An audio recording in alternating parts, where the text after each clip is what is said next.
Okay, guys. So with this drawing, the main focus is going to be on using the shading in the actual object itself. But it's also, I think, helpful when we look at starting off. We have this really good sense of control and over our values. So, what we're going to be doing is building this value scale down here. I don't know. I just got some squares here, repeated them a few times. If you're drawing, it's really easy just to use a ruler. Draw a straight edge, and then measure off increments in between, clean it up so that you don't have any stray. And then from there, you can come back in and say, all right, let's say maybe over here we start with white, and then I'm very gently going to be hitting the whole thing with gray. And you'll notice that I'm pretty sloppy here.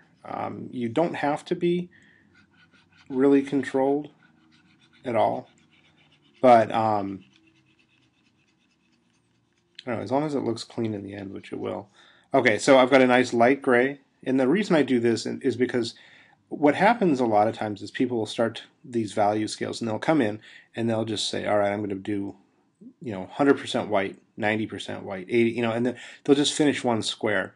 And what I found happens is then you end up with a lot of inconsistencies, and you get like things in the wrong order. So if you figure you're like adding a little bit of black, and then you start on the next one, and you add a little bit of black to all of them, you can sort of imagine how this is going to work. By the time you get to that last square, you will have hit it a lot of times, right? You'll hit it, what, 9 times. Looks like we're about maxed out on this particular tool. And there we go. So did we get a complete range? No. It's pretty close though. I think that's actually pretty realistic. With a pencil, you're not going to get a full range either. And then this, imagine this is me erasing, right?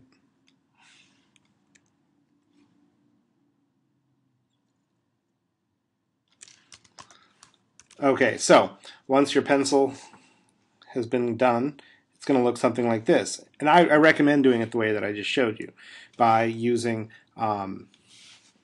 start with white and then gradually sort of imagine dusting in or sort of puffing in more black every single time until you end up with this really nice dark gray over here, which should be pretty close to black.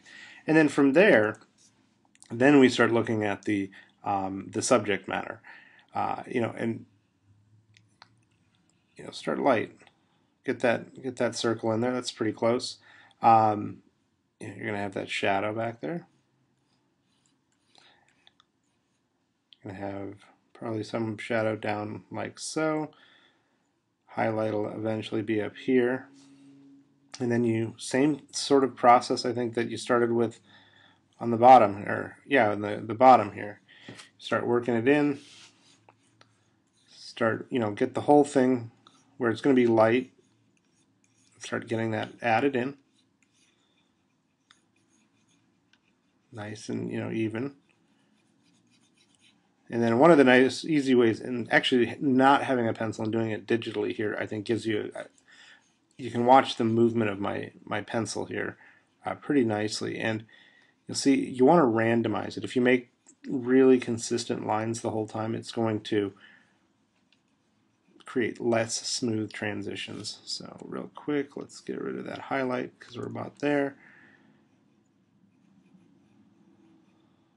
And then very, very little of that pure white there, but it'll be there. Okay, so then you just keep going, and then maybe start on the back again. Work your way forward.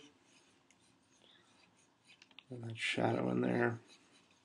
And if you squint at that, it's a pretty blurry mess, but